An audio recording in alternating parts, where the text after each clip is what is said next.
Hi. Today I will show you how easy it is to change Skullcandy Hesh Evo headphones by installing new earpad cushions.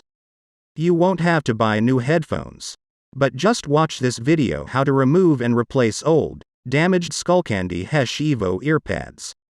As you can see, the existing ear cups are completely broken and not usable.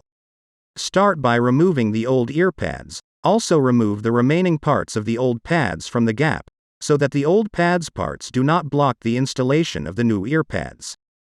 Once both sides are free of the old earpads, you need to buy new earpads replacements. You can mount the same Skullcandy Hesh Evo new earpads, or you can do as I do, put a replacement earpads from Sennheiser HD 4.50 or Sennheiser MB360 headphones.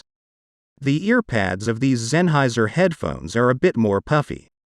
The links to the new replacement earpads are in the video description. Once you've found the earpads, installation is quite easy. Remember that the seam is down, and then start by putting the edge of the earpad behind the groove of the headphone body. The important thing is that you hold the pushed part with the fingers of the other hand, so that edge of the earpad doesn't slip out. Then continue in a circle until the whole edge is inside. Do the same with the other earpad cushion. Now without speeding up, watch how I do it.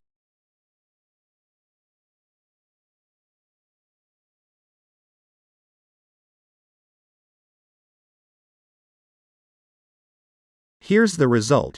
New, beautiful and comfortable earpads for Skullcandy Hesh Evo Bluetooth headphones. If you have any questions, feel free to post them below this video. But for now, good luck.